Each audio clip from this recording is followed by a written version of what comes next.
Seigneur Jésus, en ce temps favorable, je ne veux pas être en marge.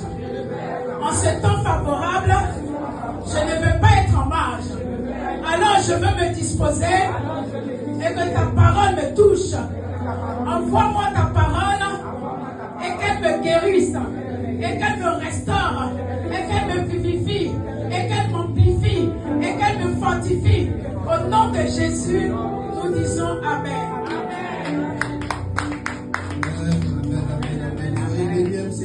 Amen. Bénisse. Bon, ça me fait plaisir de vous revoir. Amen. J'étais, pour ceux qui ne savent pas, en voyage, je suis parti me ressourcer un peu pour voir ce que Dieu disait concernant notre jeunesse à MCD, parce qu'on a besoin de Dieu. Amen.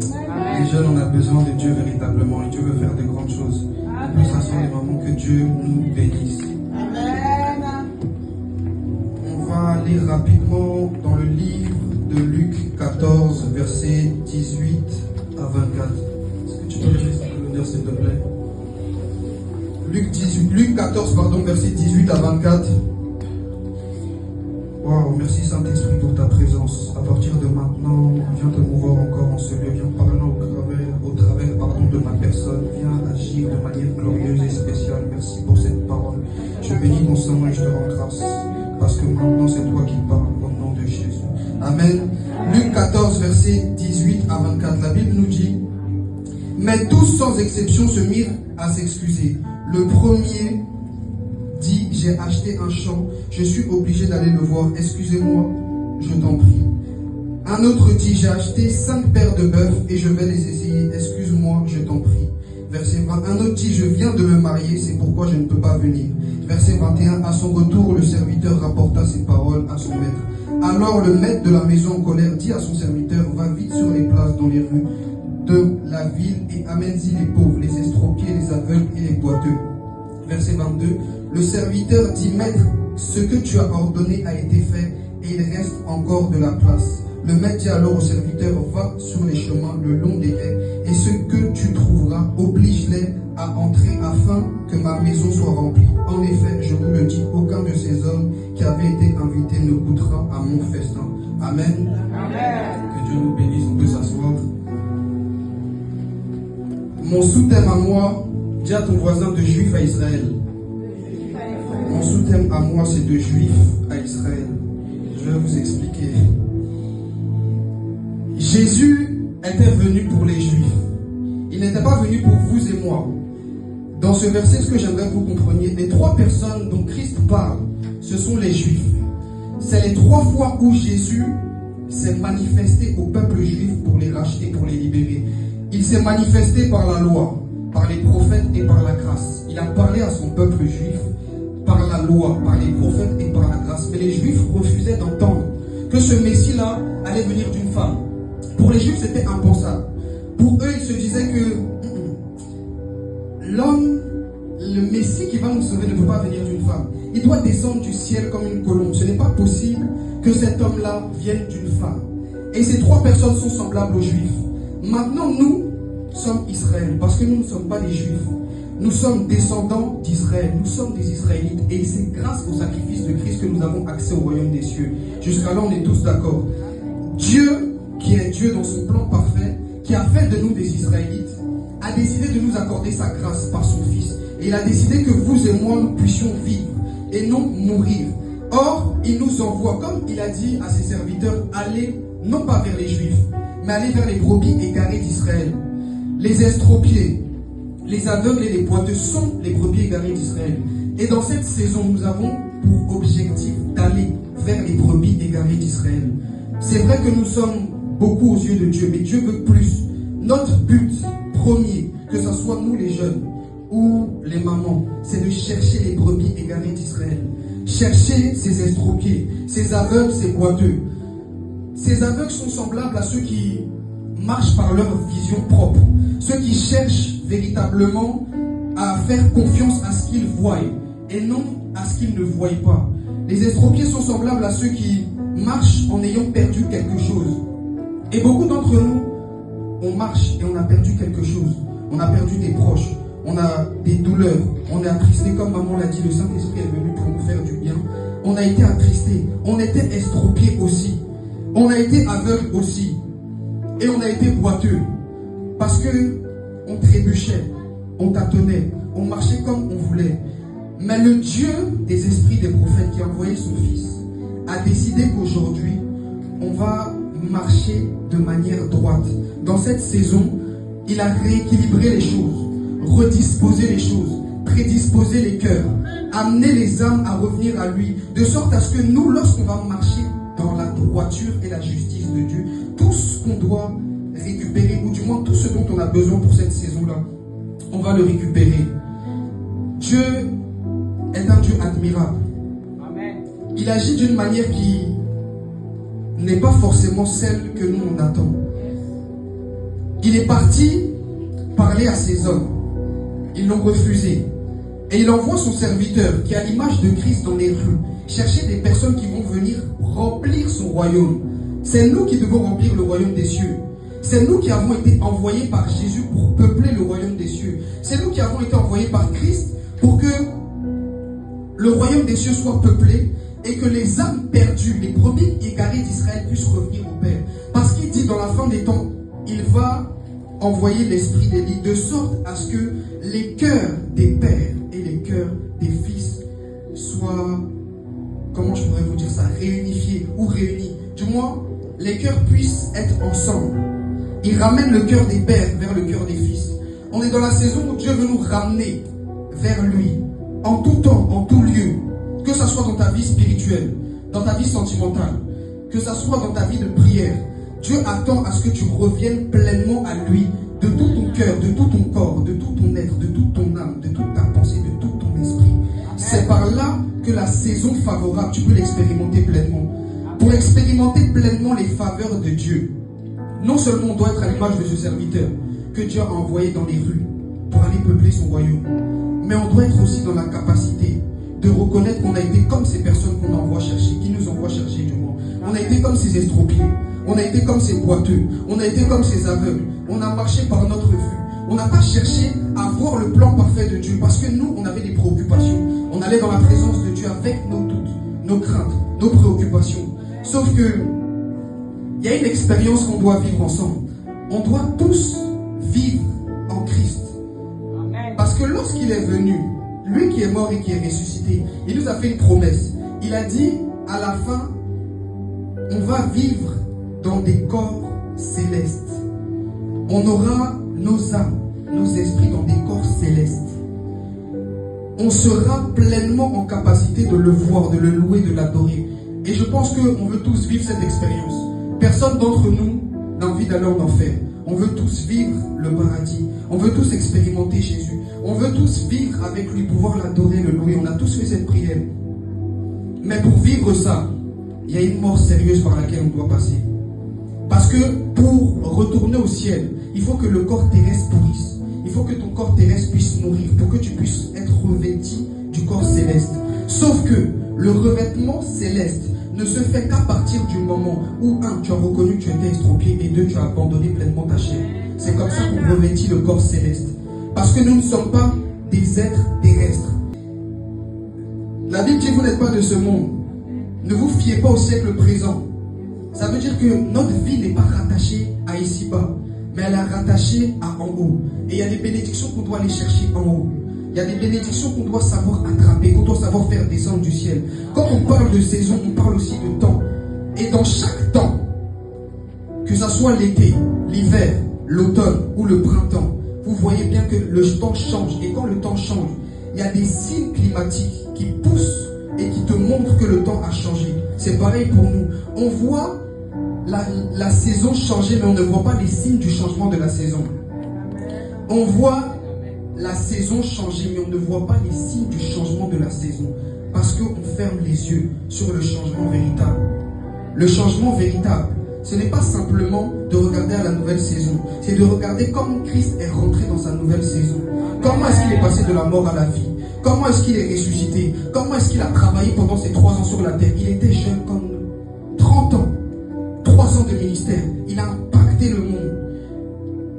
Et il y a beaucoup d'entre nous, on a fait cette prière où on veut impacter. On veut nous aussi être des instruments pour être utilisés. On veut être utilisés comme des instruments du moins pour impacter notre génération. On veut que les cœurs reviennent à Christ. Mais on vit en ayant le même comportement que ces estropiés, ces aveugles ou ces boiteux. Au lieu d'être au service et de chercher à ce que le royaume se remplisse, on veut servir nos intérêts. On veut servir nos désirs. On va sur le champ, mais sur le champ de bataille, quand on voit les combats, beaucoup d'entre nous fuient. On se cache, on dit non, papa, pardon.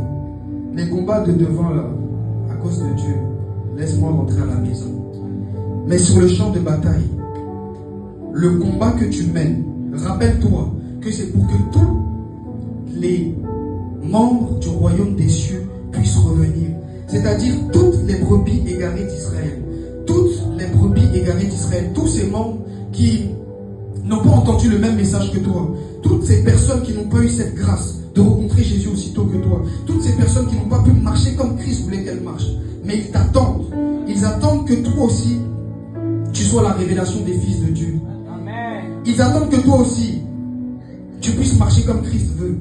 Ils attendent que toi aussi, avec tout l'apprentissage que tu as eu dans le monde, avant de venir dans l'église, que toi aussi tu puisses aller les chercher. Parce qu'avant d'être dans l'église, tu as été dans le monde.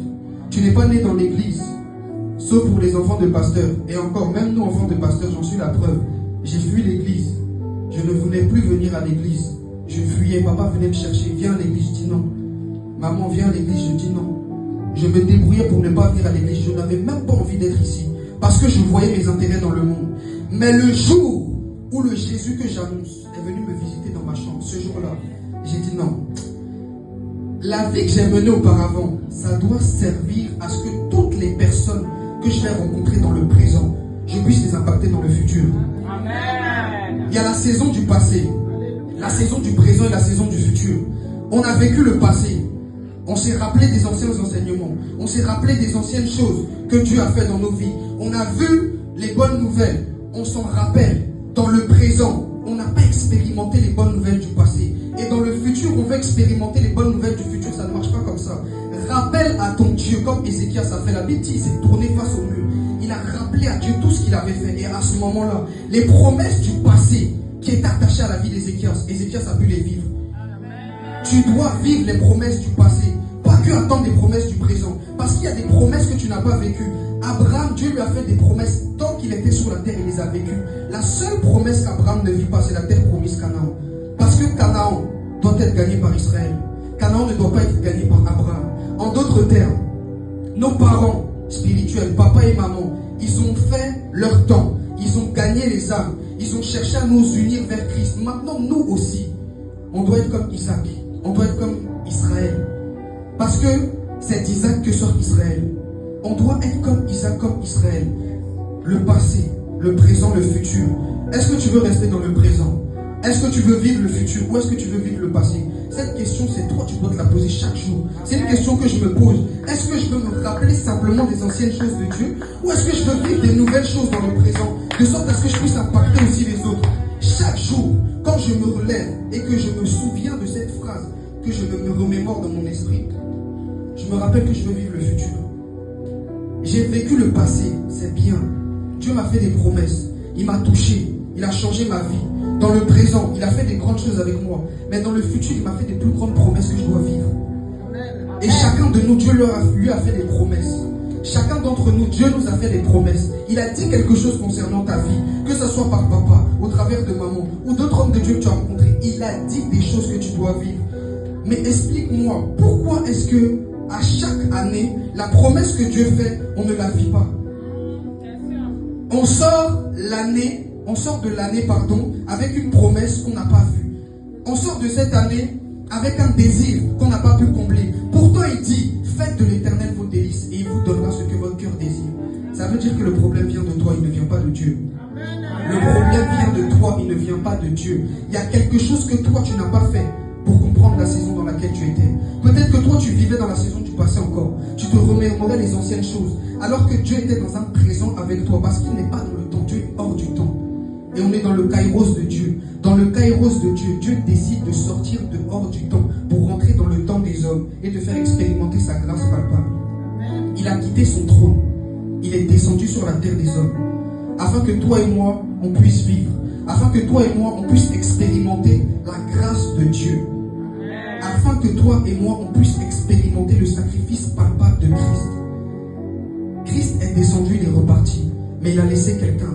Le Saint-Esprit te fait vivre les saisons. Le Saint-Esprit, il est venu avant, dans le passé. Il s'est déposé sur Jésus. Mais c'est le même Saint-Esprit qui est là dans le présent. Et c'est le même qui t'a promis des choses qui vont t'accompagner dans le futur. On doit vivre notre futur MCD. On ne doit plus vivre en s'attachant simplement au présent. Les bénédictions, les grâces que Dieu t'a promises, il est temps que tu bouscules le ciel. Il est temps que tu sois comme ce serviteur qui court pour aller chercher. Il est revenu, il dit à son maître, il dit, tout ce que tu m'as demandé, je l'ai fait, mais il reste encore de la place. Ça veut dire qu'il y a encore de la place pour tes bénédictions. Il y a encore de la place pour ton désir. Il y a encore de la place pour que Dieu te touche. Il y a encore de la place pour que ta saison soit une saison pleine, une saison de visitation. Mais c'est toi qui ne comprends pas. Parce que tu penses que cette place est comblée à cause du peu que Dieu a fait, alors que Dieu veut faire plus. Amen. Dieu n'est pas un Dieu qui se limite. C'est nous qui limitons la main de Dieu.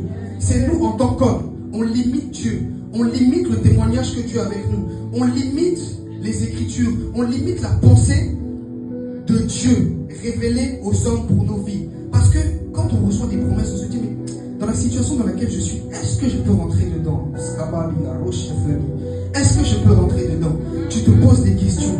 Tu es là, tu doutes, tu te tourmentes l'esprit. C'est toi, tu ne dors pas la nuit parce que tu te dis, mais tu m'as fait cette promesse, mais comment je vais faire? Dieu n'est pas un Dieu de comment. Il est le Dieu du j'accomplis. Il est le Dieu du j'accomplis. J'ai dit, j'accomplis. Il dit, je veille sur ma parole. Il veille à ce que sa parole s'exauce. Lui, il n'attend pas de toi à ce que tu observes le temps, mais il attend de toi, même pas que tu observes les circonstances non plus, il attend de toi que tu te positionnes. Tu t'arrêtes sur le rocher, tu dis, Jésus, me voici, fais. Moi, je regarde au rocher, fais. Moi, je regarde au serpent des reins, fais. C'est ce que Dieu attend. Il n'attend pas que tu regardes derrière. Ils ont regardé le serpent des reins dans le livre d'Exode, ils ont été libérés. Pourtant, la malédiction était sur eux. Mais quand ils ont vu la croix et le serpent, ils ont entendu Dieu faire les choses. Parce qu'Habakkuk dit, c'est une prophétie. Si elle tarde, attends-la. Elle finira quoi? Sûrement par s'accomplir. La prophétie prend du temps. Elle tarde. Mais plus tard, Habakkuk dit, je me tiens à mon poste pour voir. Ça veut dire que quand la saison change, tu dois être à ton poste pour voir. Mais tu ne vois rien parce que tu n'es pas à ton poste. Au lieu d'être à l'endroit où Dieu t'a positionné, toi tu vadrouilles ailleurs. Parce que tu cherches d'autres promesses. Alors qu'il y a une promesse que tu n'as pas expérimentée. Il est mort et ressuscité. Il a dit il reviendra chercher son peuple. C'est une promesse nous concernant tous. Mais chacun d'entre nous, peut-être il t'a dit je vais te donner une voiture. Peut-être il a dit je vais changer ton travail. Peut-être il a dit je vais te donner un mari. Peut-être il a dit je vais toucher tes finances. Peut-être il a dit que tu ne seras plus un boiteux. Peut-être qu'il a dit que tu vas marcher en me voyant. Peut-être qu'il t'a promis des choses mais tu n'expérimentes pas ces promesses. Pourquoi? Pose-toi des questions. Ce qui a fait que les apôtres étaient des apôtres, c'est parce qu'ils posaient des questions à Christ. Un disciple pose des questions. Un disciple, il cherche à comprendre. Il expérimente avec une compréhension qui sort de la compréhension humaine. Il ne marche plus comme lui veut, mais il marche comme Jésus veut. Il n'observe plus la saison avec les yeux physiques, mais il observe avec les yeux spirituels. Parce que la Bible dit que si tu as la foi plus grande qu'un grain de sénévé, dis à cette montagne de se déplacer. Elle se déplacera. Mais derrière la montagne, il y a quelque chose. Derrière l'obstacle que tu vois, il y a quelque chose. Derrière Goliath, il y a le royaume pour David. Derrière la montagne, il y a une expérience, il y a une grâce, il y a une bénédiction, il y a une faveur. Mais tu observes la montagne en parlant de ton problème à Dieu alors que Dieu attend que tu parles de ton. Tu parles directement à ton problème. Je rembobine. Tu parles à Dieu de ta montagne alors que Dieu attend que tu parles à ta montagne. Il y a des dimensions où la montagne, tu la vois, tu dis jette-toi, quitte. La montagne, elle s'en va, elle tombe et tu expérimentes la prochaine saison. Si tu es bloqué, tu n'as pas la foi nécessaire et ni l'autorité nécessaire. Mais la foi et l'autorité vont de pair. Ce qui a fait que Jésus était autoritaire, c'est parce qu'il croyait en toutes les déclarations qu'il disait. Jésus croyait en tout ce qu'il disait. Voilà pourquoi il dit, à chaque fois qu'il doit prier pour quelqu'un, il dit, Père, je te rends grâce parce que je sais que tu m'exauces. Est-ce que le Dieu d'exaucement est avec toi? Est-ce que le Dieu d'exaucement est avec toi? Je crois que le Dieu d'exaucement est venu ici à MZD. Je crois que le Dieu qui exauce chacune des prières est venu ici en ce lieu. Je crois que Dieu attend simplement que tu ne parles plus à Dieu de ton problème et que tu parles directement à ton problème. Je crois que Dieu attend cette chose pour cette saison. Il attend qu'on se lève dans la prière, dans le jeûne, dans la méditation et qu'on pointe nos problèmes du doigt en leur disant partez, c'est fini. La nouvelle saison, les mêmes problèmes anciens ne peuvent pas durer. Comment pendant des années tu vis le même problème, tu ne te poses pas la question. Tu revis le même cycle infernal, tu ne te poses pas des questions. Chaque année passe, chaque saison passe. Tu as fait 2022, le même problème. 2023, le même problème. 2024, le même problème. 2025, le même problème. Mais en 2026, j'aimerais que tu dises ça suffit.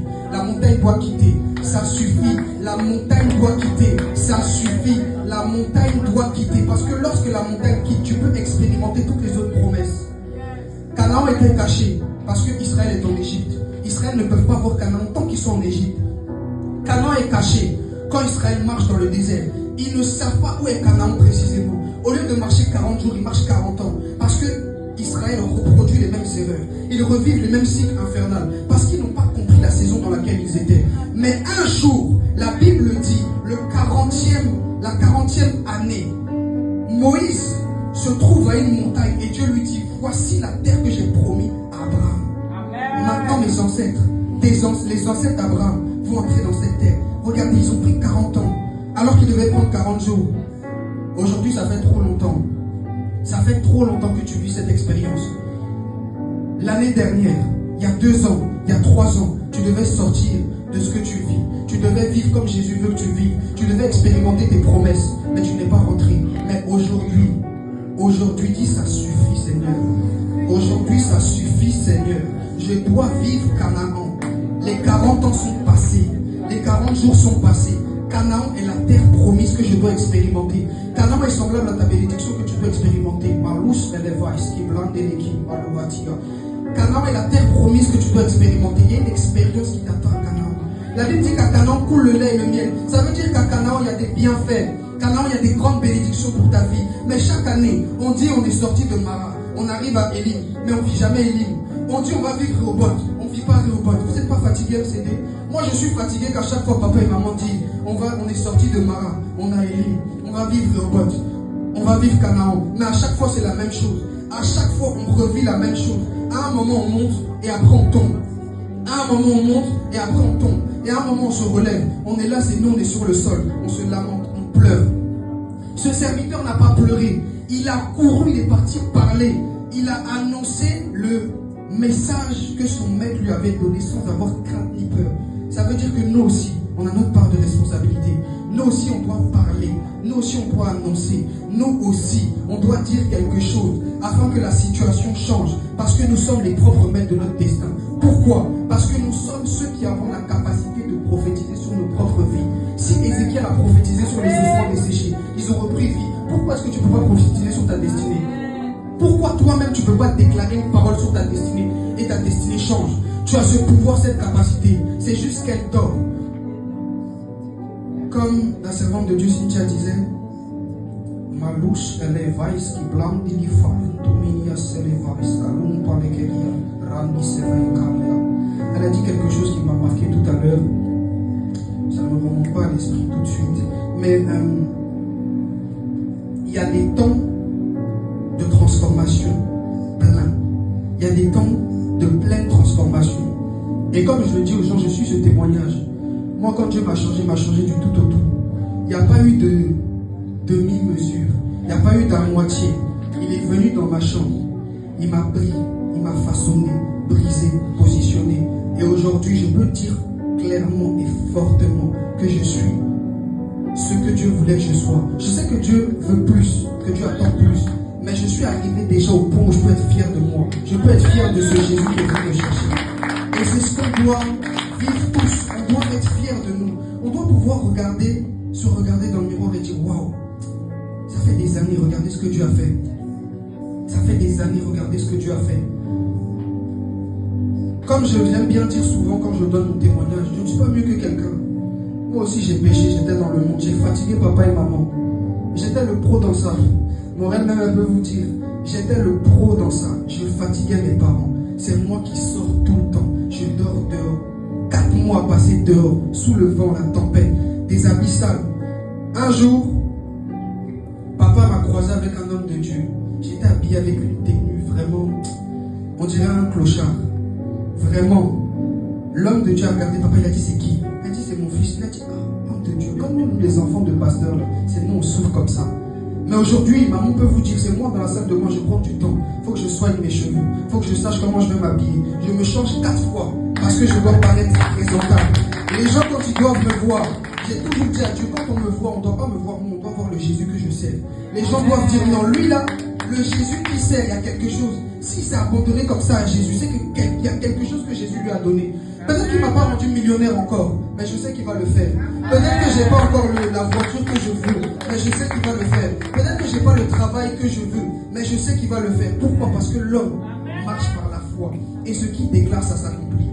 Il y a des saisons où tu dois juste dire, Seigneur, fais. Et Dieu fait. Il attend juste le cri de ses enfants. Il entend le cri de ses enfants. Il attend que tu regardes ta situation. Tu dis, Seigneur, c'est bon, fais.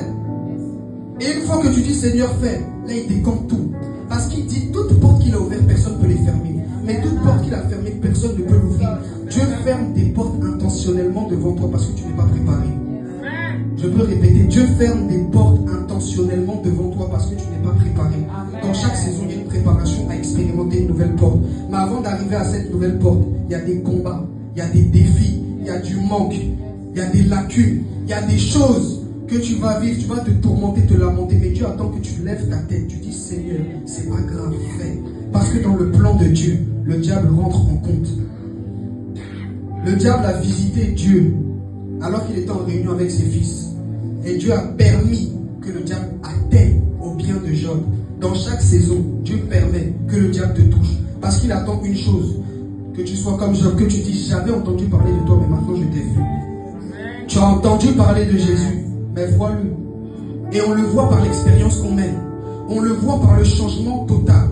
On le voit par la transformation totale. Lors de l'épisode de la transfiguration, Élie, Moïse sont là. Jean, Jacques et Pierre voient le visage de Jésus changer. C'était plus le même Jésus. Et c'est ce qu'on doit vivre. Des transfigurations. Ou quand on te voit plus toi, mais on voit le Jésus que tu sais. Ou quand on te voit plus toi, mais on voit l'homme de Dieu ou la femme de Dieu que Dieu a appelé. On voit l'appelé que tu es. On voit le ministère que tu as. On voit la personnalité, le caractère de Christ en toi. On voit le fruit du Saint-Esprit en toi. Amen. Le changement de toutes choses. Chaque saison, il y a un changement. Et on doit abandonner quelque chose. Que Dieu nous bénisse et que la grâce et la faveur